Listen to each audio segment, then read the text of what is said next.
Dieu se lève, ses ennemis se dispersent. Et ses adversaires fuient devant sa face. J'ai lu Psaume 68, verset 1 pour certains, pour d'autres verset 2.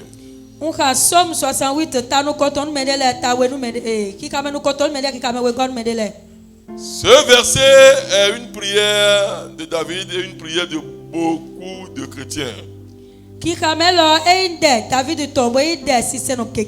Oh Dieu, lève-toi. Oh Dieu, lève-toi. C'est ça notre prière. Beaucoup crient comme ça, demandant et espérant que Dieu se lève. Sur la terre, c'est le cri des humains. Mais malheureusement au ciel, ce n'est pas ça. Au ciel, les anges lancent d'autres cris. Ce n'est pas que les hommes, ce n'est pas que Dieu se lève. Mais au ciel, ils disent que les hommes se lèvent. Et que les ennemis de Dieu se dispersent. Écoute bien. Il y a des ennemis qui ne vont jamais se disperser à moins que toi-même, à moins que moi-même, je me lève.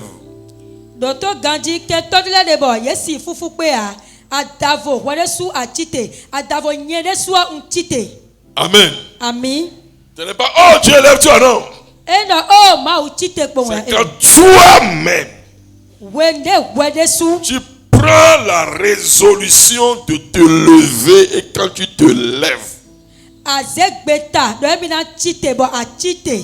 la Bible dit lève-toi et sois éclairé,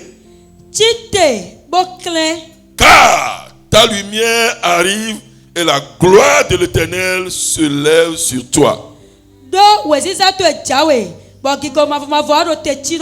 Psaume 60, verset 1. Ce n'est pas Dieu lève, non. Ce n'est pas Dieu lève-toi, non. La Bible dit lève-toi toi-même. Alors tu seras éclairé. Et alors la gloire de Dieu viendra sur toi parce que tu t'es élevé et que tu es éclairé.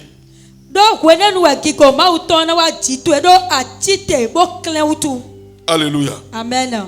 Donc c'est important que tu saches que c'est toi qui dois te lever d'abord. Écoutez la vérité. Quand bien même Dieu est tout puissant et qu'il a tout le pouvoir dans sa main, quand bien même il peut faire toutes choses, c'est qu'il est limité de plusieurs manières jusqu'à ce qu'un homme se lève.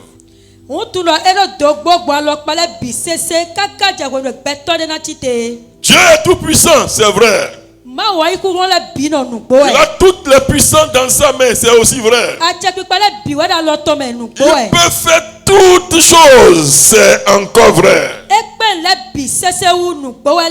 Mais une autre vérité est que de plusieurs manières, façons, Dieu aussi est limité jusqu'à ce que un homme se lève. Donc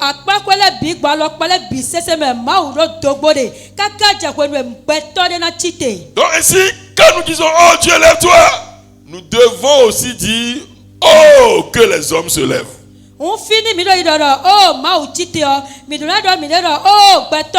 Oh Dieu, aide-moi à me lever. Aide-moi à prendre une décision. Aide-moi à devenir radical. Aide-moi à finir avec ces comportements. Aide-moi à prendre une nouvelle direction. Parce que tant que tu ne te lèves pas, il ne se lève pas aussi dans ta vie.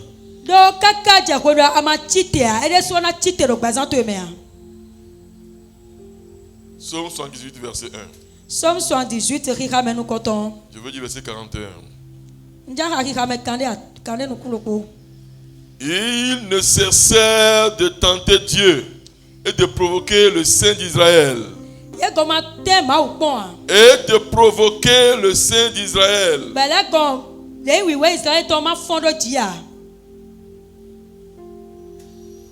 Ce verset, dans la version anglaise, King James se lit comme ceci.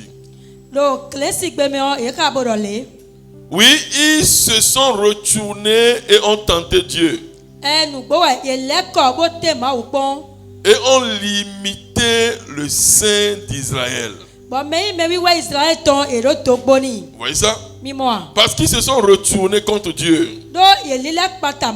Et ils ont tenté Dieu. Alors ils ont limité le Dieu Tout-Puissant. Ils ont limité le Saint d'Israël. Ils ont limité les actions de Dieu en leur sein. Ils ont limité Dieu dans leur vie. Ils ont limité le Saint d'Israël.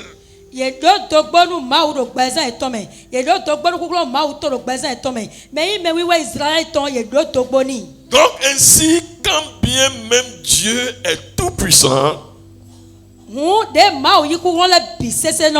y a des actions dans nos vies. Il y a des comportements dans nos vies. Il y a des faits dans nos vies qui peuvent grandement limiter sa puissance et sa présence. Il peut guérir. Il peut ressusciter les organes morts. Il peut restaurer une vie. Il peut ouvrir une porte. Il peut élever. Mais il y a des comportements, des actions, des agissements dans nos vies, dans ta vie, qui peuvent limiter le Tout-Puissant à agir dans ta vie. Ça peut limiter sa présence et limiter sa puissance. Mais je prie pour toi que tout ce qui est dans ta main, ce qui est dans ta tête, ce qui est dans ton cœur, et qui limite les actions de Dieu dans ta vie, ce matin, qu'il soit détruit au nom de Jésus. Je dis qu'il soit détruit au nom de Jésus. Qu'il soit détruit au nom de Jésus. Ce comportement qui limite les actions de Dieu, cette manière d'agir, manière de penser, réflexion, qui empêche Dieu d'agir dans ta vie, maintenant même, qu'il soit détruit. Je dis qu'il soit détruit. Je dis qu'il soit détruit. Lève-toi et crie 5 fois Amen.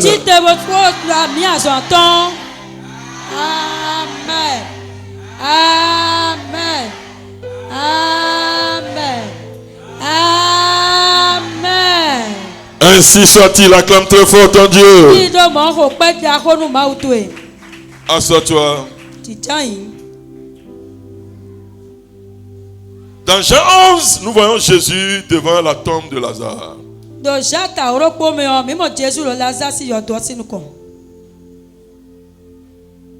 Lazare est enterré là il y a 4 jours.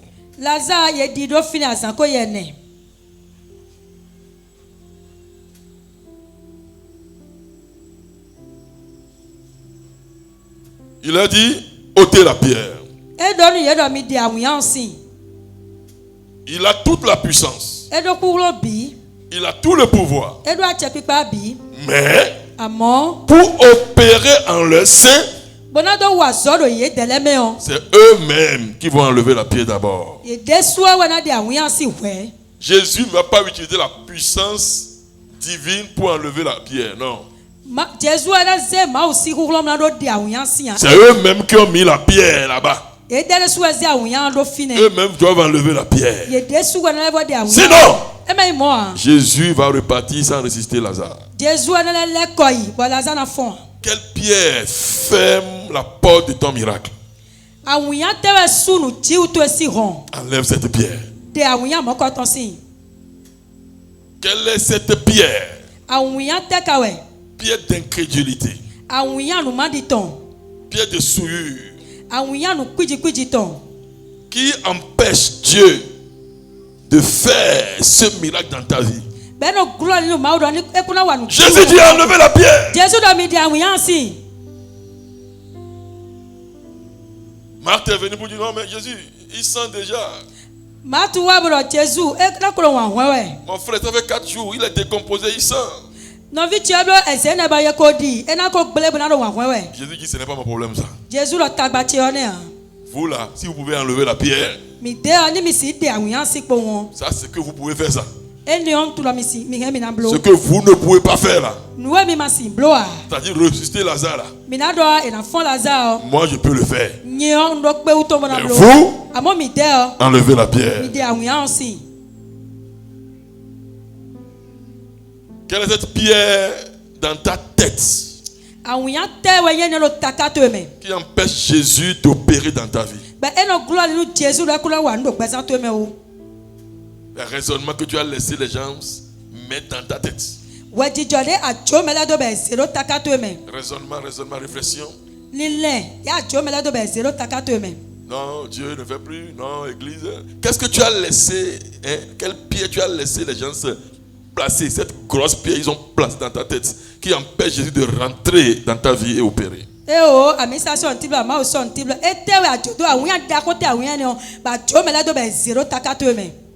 Donc, Dieu pouvait être limité dans cette famille de Marie, Lazare et Marthe si ils n'ont pas enlevé la pierre.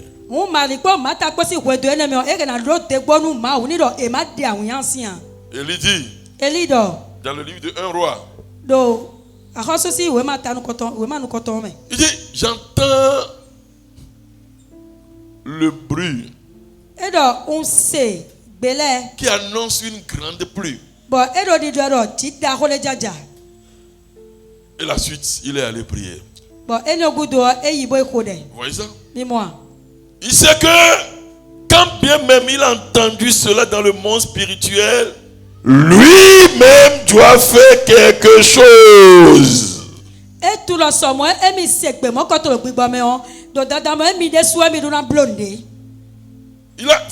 C'est un grand prophète. Quand Élie écoute là, ça doit arriver. Quand bien même il a écouté là, le bruit de la pluie, ça veut dire quoi? Dans le monde spirituel, il a vu déjà la pluie tomber. Ça, il écoute. Mais il sait que si lui, Élie, ne joue pas sa partition, le côté humain, Dieu sera limité encore. Dieu veut faire. Mais si lui, Élie, ne fait pas ce qui lui revient, Dieu ne peut pas faire ce qu'il a voulu faire.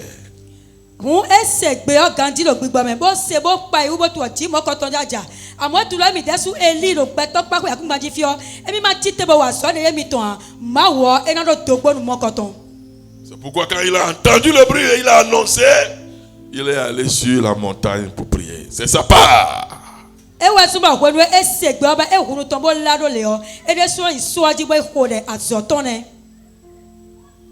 Écoute bien.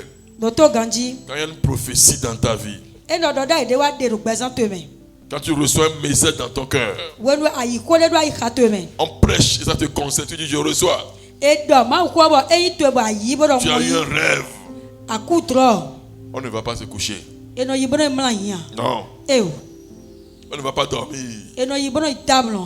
On joue sa partition. Parce qu'il y a toujours la part de l'humain et la part du divin. Et si tu ne joues pas ta partition, Dieu ne jouera pas sa partition. Quand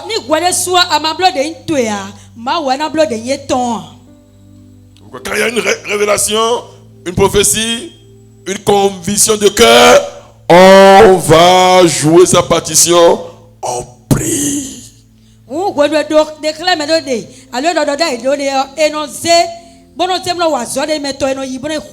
On fait ce qu'on doit faire. Ça peut être jeûner. Ça peut être prier. Ça peut être aller faire un sacrifice. Ça peut être aller soutenir quelque chose, quelqu'un. Ça peut être aller semer dans la vie de quelqu'un. On n'attend pas une prophétie. On travaille pour la concrétisation de la prophétie.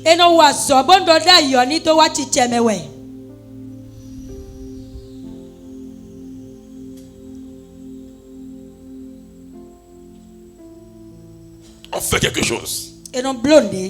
On fait quelque chose. Pour que Dieu fasse sa part, on fait quelque chose. Une décision pour mener une vie de sainteté. On a déjà vu quelque chose. Une décision pour couper certaines habitudes. Parce que tu as eu une conviction du cœur que Dieu veut faire quelque chose dans ta vie. On fait quelque chose.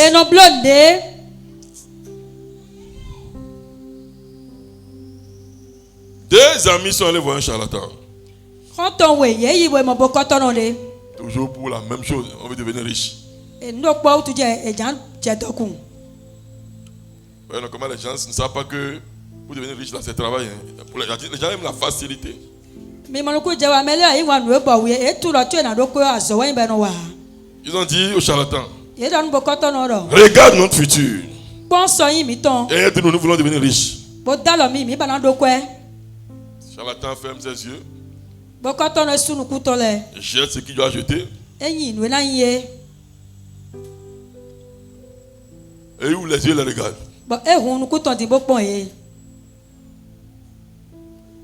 Il dit, toi là, tu es venu sur cette terre avec assez de richesse.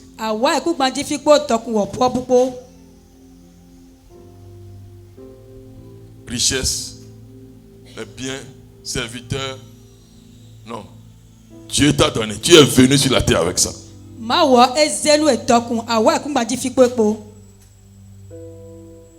Tu seras riche, prospère. Et Dieu au second.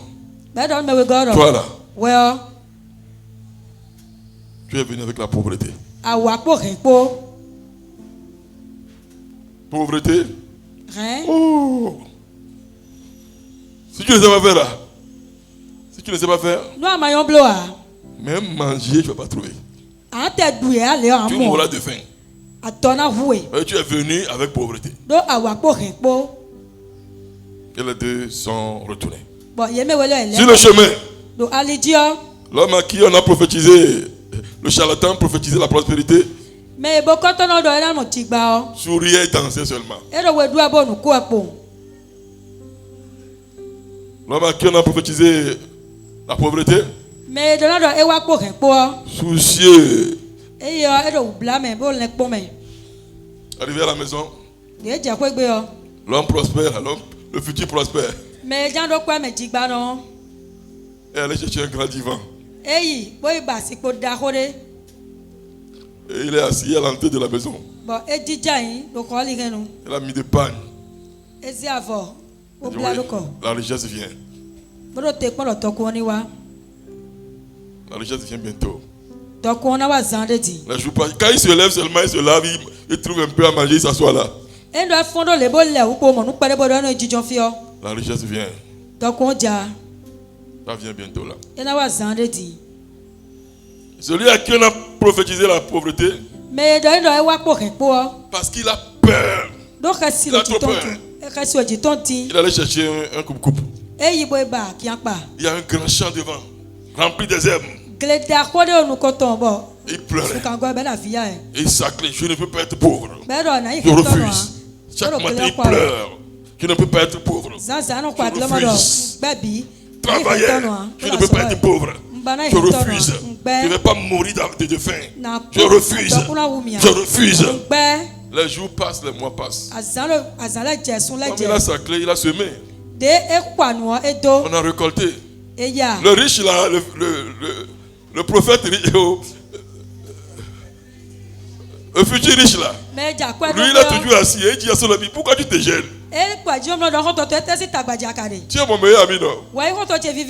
Quand la richesse viendra, je suis donné une partie. Repose-toi. L'autre se fait non là. Moi mourir de faim. Il a commencé par semer, par récolter et devenir prospère. En fin de compte, notre futur riche est allé se vendre à notre futur pauvre pour pouvoir manger. Écoute bien. Peu importe ton destin rayonnant, sa action, tu ne verras rien. Tu dois passer à l'action. Tu dois jouer ta partition. Quand je vois les jeunes filles qui ne font rien, ça me dérange. Les jeunes garçons qui ne font rien, ça me dérange. Comment la vie qui est précieuse comme ça, tu perds cela en attendant que quelqu'un t'appelle pour te donner 300 000 le mois. La vie qui est précieuse comme ça, tu te lèves, tu as la force, tu peux respirer, tu peux faire concada, tu peux faire popcorn, tu peux faire gâteau, tu peux mettre savon sur la tête. La vie précieuse comme ça, tu peux acheter des dîners, revendre. La vie précieuse comme ça, et tu peux faire quelque chose pour gagner au moins 1000 francs par jour, ça fait 30 000 par mois. Au moins 2 000 par jour, ça fait 60 000 par mois. Au moins 4 000 par jour, ça fait 120 000 par mois. Tu es là, la vie précieuse, tu es la santé. Et tu crois les bras, tu attends qu'un jour Dieu va faire. Quand je vois ça, me touche. Ça me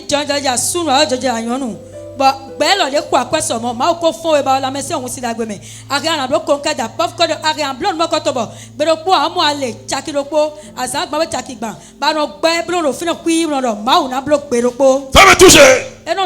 Quand je vois les gens, jeunes filles qui font seulement statut, le temps précieux là, le temps précieux là, ils mettent leur portable quelque part là, et quelque part devant eux, portent des habits bizarres pendant 1 heure, 2 heures, et elles dansent, 1 heure, 2 heures, elles dansent. Et l'habit là, on enlève ici pour voir si le corps apparaît correctement, et puis on danse correctement, et après on prend ça, on met au statut, et puis on dit les jaloux vont maigrir.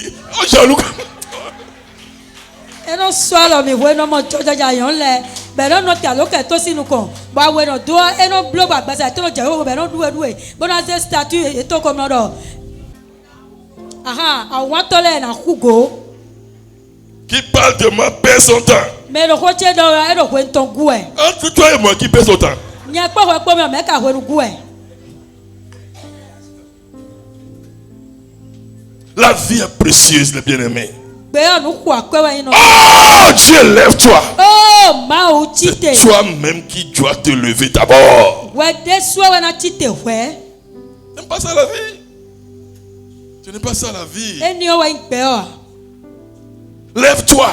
Fais quelque chose utile qui donne de valeur ajoutée à ta vie.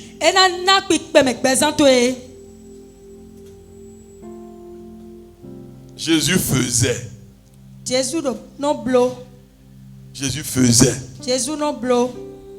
Il faisait. Il ne prêchait pas seulement. Il ne priait pas seulement. Mais il faisait. Ce qu'il doit faire là, il faisait cela. Il faisait. Ça fait action. Jésus faisait. Jésus non blo et non blo wenenu et non doma ko kedea e kono ko de kedea e non blo de yeton. Acte chapitre 1. Acte tanu koton. Verset 1. Qui kamenu koton. Dans ce passage, il est écrit. Je dis bien, Acte chapitre 1, verset 1. Cher Théophile, j'ai parlé dans mon premier livre de tout ce que Jésus a commencé de faire et d'enseigner dès le commencement. Théophile, on l'a donné Matthieu nous coton mais nous est Jésus bé bodo biblo elle on l'a demain. Biblo elle. Nous est Jésus bé bodo biblo elle. Jésus ne te fera pas ce qu'il te demande de faire.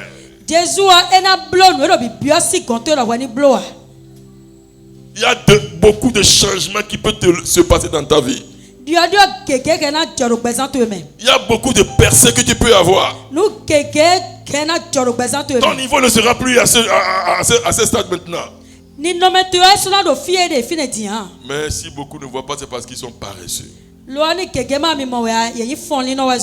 font pas. Ils ne passent pas à l'action. Ils ne passent pas à l'action. Je répète, ta vie est précieuse, ne gaspille pas cela. Passe à l'action. Dis à Dieu, lève-toi. Dieu, je suis debout. Maintenant, toi aussi, lève-toi dans ma vie.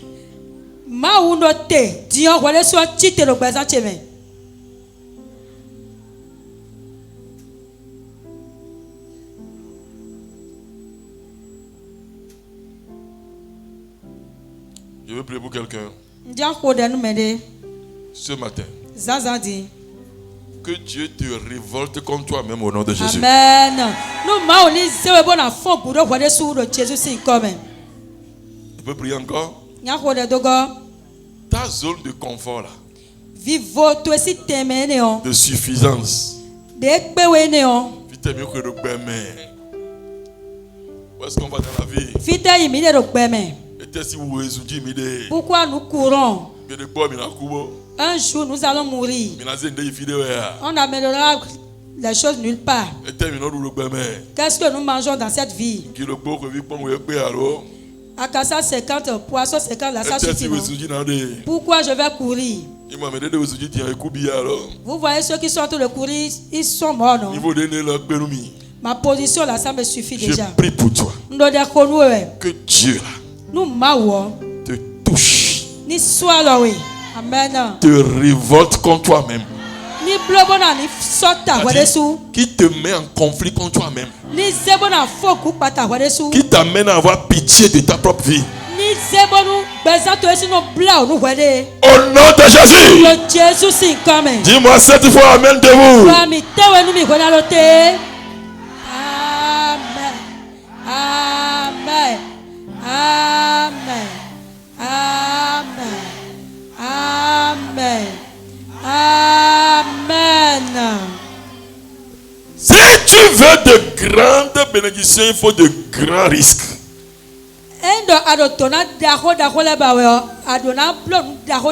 Oui. Tenter de grandes choses. Tu veux de grandes bénédictions? Tente de grandes choses. Prends de grands risques. N'attends pas. Ne reste pas assis en souhaitant. Parce que la bénédiction appelle l'adversité. La bénédiction appelle l'adversité. 1 Corinthiens 16, verset 9. 1 Corinthiens 16, verset 9. Voici une porte grande et d'un assez efficace mais ouverte. Et les adversaires sont nombreux. Tu vois? Donc quand il y a bénédiction, il y a adversité.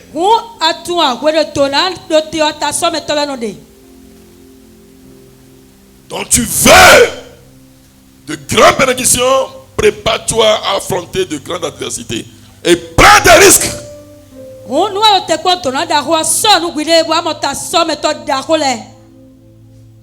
Il y a parmi nous ici des grands prophètes. Des grandes femmes d'affaires. Amen. Des grands hommes d'affaires. Des grands hommes d'État. Des directeurs de société. Mais ça ne sort pas parce que nous ne risquons pas. Nous ne tentons pas. Nous n'avons pas de grande vision. Un jeune ne dit pas d'ici 5 ans, voilà ce que je vais devenir. Je ne dis pas, voilà, je me donne à des lectures, à des formations d'ici 3 ans. Voilà ce que je vais devenir. Non. Il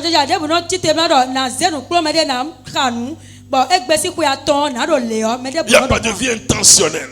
Mais pourquoi on est encore sur place? Mais ça change au nom de Jésus. Amen. Ça change au nom de Jésus. Non, il faut de risque, bien aimé. Tant de choses. Il faut de risque. Et tout risque basé sur Dieu ne donne jamais l'échec. Amen. Et sans risque, tu seras sur place. Pierre ne va jamais marcher sur l'eau s'il n'a pas risqué. Un être humain mettre son pied sur l'eau, un liquide. Liquide. Non, quand même. Mais Jésus dit, viens Pierre. Oui, sur ta parole. Tu veux venir. Il a marché sur l'eau. Il a pris des risques. Toi aussi, tu dois apprendre des risques basés sur Dieu. Esther dit, on ne peut pas voir le roi sans que le roi ne t'ait appelé. Sinon, tu es tué. Mais je ne veux pas que mon peuple soit détruit. Alors j'irai voir le roi. S'il me tue, que je meure. S'il me laisse en vie, gloire à Dieu.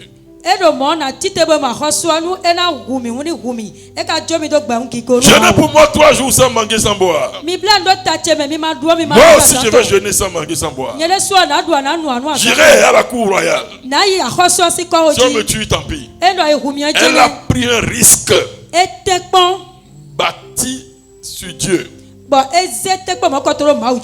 Et on connaît la suite. Toi aussi tu apprends des risques basés sur Dieu. Ou de grandes choses. Sinon, tu seras sur place. Oh Dieu, lève-toi. Ça veut dire toi-même, lève-toi. Lève-toi de la paresse. Lève-toi de la négligence. Lève-toi de l'amusement. Lève-toi de perte de temps. Lève-toi d'une vie sans vision. Lève-toi. C'est là Dieu va se lever. Et quand il se lève, tes ennemis seront dispersés. Amen. Je dis tes ennemis seront dispersés. Je dis tes ennemis seront dispersés au nom de Jésus. Alors que dois-tu faire? Il faut te réinventer. Je veux dire à quelqu'un, ce n'est pas encore tard. Au pasteur. Si ses parents j'avais vite entendu là, ça serait bon. Pasteur, ce message, si j'avais vite entendu, je n'allais pas tomber enceinte comme ça. Maintenant l'heure est passée. Je suis tombée enceinte comme ça. J'ai accouché encore. Non, ce n'est pas tard. Tu peux décider encore aujourd'hui. Tant qu'il y a la respiration, il y a la santé, tu peux encore. Tu as perdu le temps, c'est vrai. Je suis d'accord avec toi que tu as perdu le temps. Tu ne devrais plus être à ce niveau. Tu as perdu des années en t'amusant avec le péché. Je suis d'accord avec toi, tu as perdu le temps. Parce que le péché fait perdre le temps. Il finit par détruire. Mais aujourd'hui, tu peux dire point stop. Point stop. Je recommence une nouvelle vie. Je recommence. Je retrouve mon identité. Je retrouve ma valeur. Le plan de Dieu pour ma vie, je m'engage à réaliser cela. Donc ce n'est pas tard. J'adore parler, ce n'est pas tard. Ce n'est pas tard. Dis-lui, ce n'est pas tard. Dis-lui, ce n'est pas tard.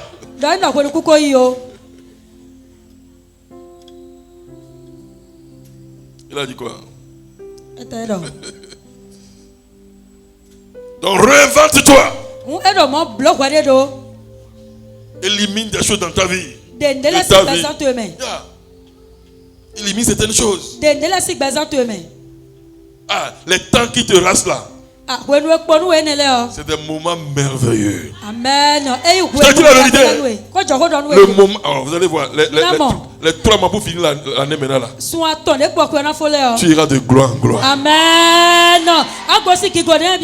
De grâce en grâce. Amen. De miracle en miracle. Je le déclare au nom de Jésus. Donc réinvente-toi. Tu as de la valeur. Tu peux encore. C'est vrai, tu as perdu le temps, mais tu peux encore. Alléluia. Amen. 2. Évite l'orgueil. Évite l'orgueil. Quand tu es orgueilleux, tu ne peux pas apprendre.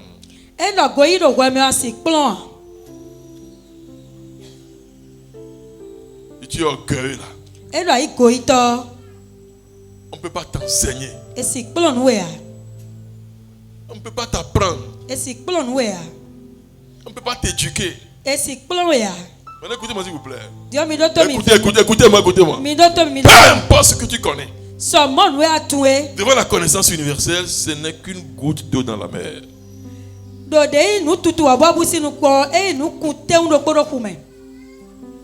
Tu me comprends? Pour évoluer, c'est ce que tu connais. Donc sois humble. Parce que Dieu résiste aux orgueilleux. Mais il fait grâce aux humbles.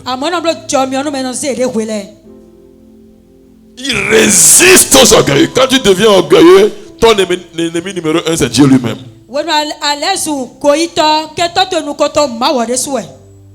Mais quand tu es humble, il te fait grâce. Et tu es enseignable. C'est la clé au fait. C'est ce que tu connais. Ça vient quand on est humble. Réinvente-toi. Ne sois plus à la merci de tout le monde. Tout le monde te suit et te jette, non. Non. Tu as de la valeur. Vous m'avez déjà suivi, c'est bon. Maintenant, je deviens moi-même. 3. Laisse le succès d'hier. Le succès d'hier, laisse cela. Il y en a qui se rappellent seulement de leur exploit d'hier. Ils ne font plus rien aujourd'hui. D'ailleurs, avant, le CM2, quand j'étais au CM2, il y a un autre bas premier. Je suis toujours le premier. Le 3e trimestre. Je me rappelle le 3e trimestre. Le premier sans deuxième. J'étais le premier sans le deuxième. Et aujourd'hui, tu fais quoi? À tout moment où vous voyez quelqu'un conjuguer sa vie au passé, il a échoué.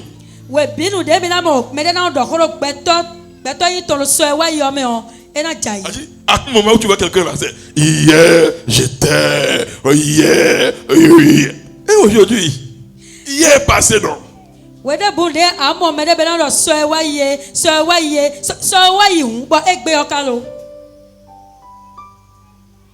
Toi-même tu as chanté, non? Hier passé. Aujourd'hui est présent. faire une nouvelle chose dans ma vie. Laisse-y passer. Aujourd'hui, je fais quoi? Ne laisse pas le succès d'y être aveuglé. Non!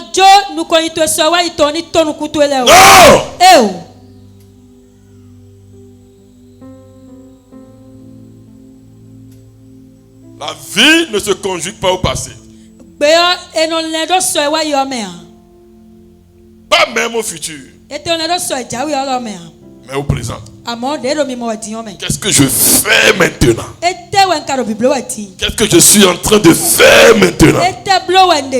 Qu'est-ce que je peux faire maintenant? C'est ça qui détermine ton futur. Tu es d'accord avec moi? Lève-toi et dis Amen. 4. Laisse les pensées négatives. Oui. Il y en a, ils pensent négativement toujours. Je suis rien. Je n'ai rien. Je peux rien. Je vaux rien. Parce que il y a Zomé. Pourquoi? Parce que je n'ai pas étudié. Qui t'a dit que ceux qui sont allés à Zomé là qui réussissent? Tu connais la coque? La coque. La coque. Tu ne connais pas la coque? C'est un des millionnaires ou milliardaires béninois qui est tellement goudouille que pour dire le coq, il dit la coque. Mais il le coq la coque. Il n'est pas allé à l'école. Mais il a utilisé des gens qui sont plus instruits que lui. Ce n'est pas l'école. Si tu es là à l'école, c'est bien. Mais si tu n'es pas allé à l'école, ce n'est pas un problème. Ce n'est pas la fin.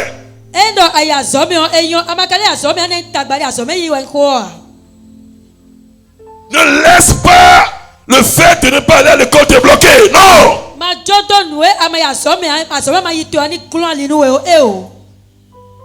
Ou bien si tu veux, tu peux aller encore à l'école. Maman rien, maman rien. Rien les deux kaki. Pour BCM2.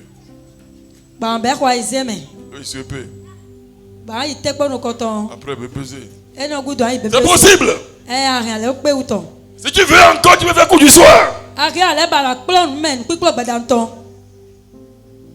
Ou si tu veux encore là. Laisse tout ça là.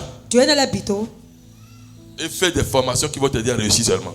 Parce que la vérité est qu'aujourd'hui, même si tu as la licence, tu n'as rien.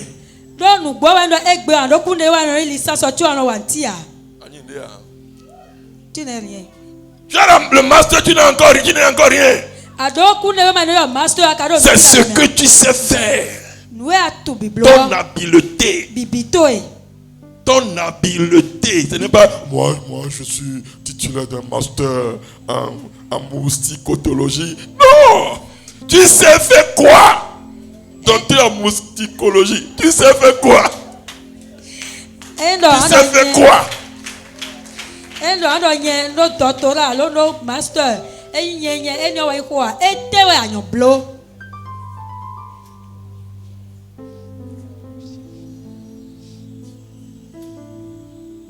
Donc laisse les mauvaises pensées.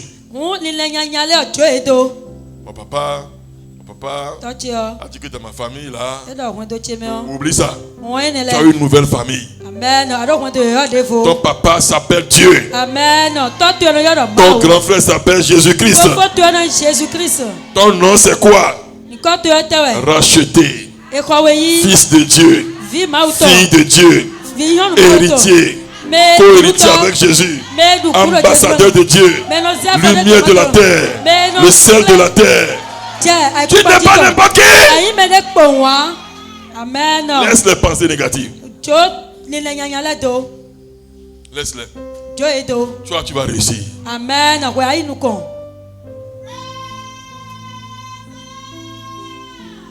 Alléluia. Amen. Sois béni. Quatrième point, c'est quatrième ou bien cinquième? Cinquième point. Ne joue pas avec le péché en venant à l'église. Ça va te ruiner. Mais écoutez cette vérité. C'est trop fort. Si tu n'arrêtes pas le péché, le péché va t'arrêter. C'est une loi. Soit tu l'arrêtes, ou bien tu refuses, et lui t'arrête. Il arrête ton progrès spirituel d'abord, et puis il arrête tout ce qui te concerne.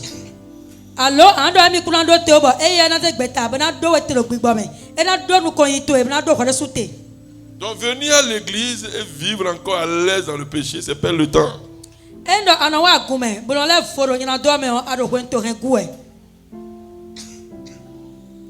Arrête-le avant qu'il ne t'arrête. Dis à ton prochain. Arrête-le avant qu'il ne t'arrête. Arrête le péché d'abord.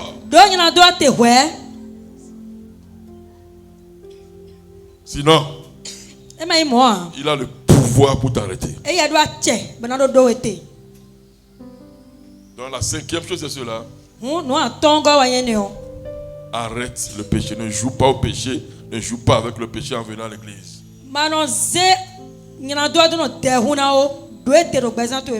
Ne joue pas avec le péché en venant à l'église. Il y en a qui viennent à l'église là, ça remplace une vie de sainteté. Non. Sixième chose. Laisse aller les amis improductifs. Oui. Les amis qui t'invitent dans les bars. Qui t'invitent dans les soirées dansantes. Qui t'invitent à avoir un partenaire d'amis de péché. Toi, tu as combien de gars? Oh, toi, tu es bête. Moi, j'ai 4. Laisse-les partir. Toi, l'église t'a rendu bel goût. Tu n'as pas un gars qui te paie loyer. Un autre qui te paie uniforme. Tu es lougoubert. Moi-même, j'ai 4. Laisse-le partir. Sinon, il va te contaminer. C'est ce qu'il dit, tu vas refuser. Mais au moment donné, là, quand tu seras seul, tu vas manquer 25 francs là. Tu vas dire, mon beau. Qu'est-ce qui s'est passé? Il a semé dans ta vie. Les paroles sont les semences. Il a semé. Et après, il a arrosé. Et puis, quand tu es seul là, ça pousse. Il dit, mon beau. Non, mon beau. Il peut pas rien bêter.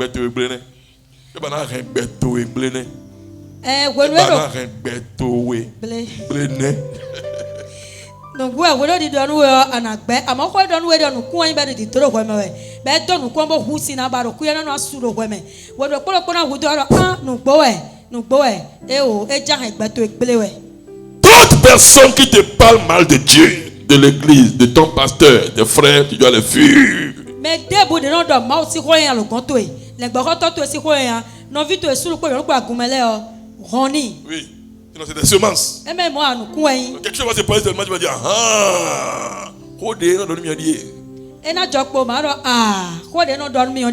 non, c'est une semence. On appelle ça livret.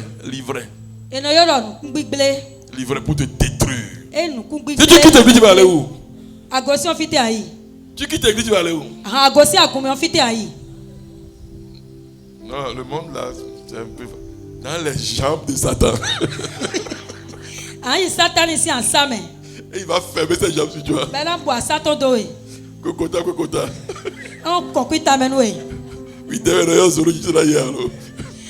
C'est toi qui évoquais le feu sur moi, non?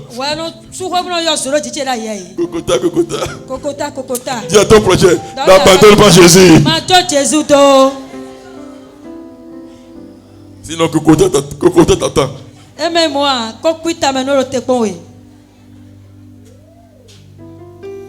Lève-toi dans la prière. Lève-toi dans la prière.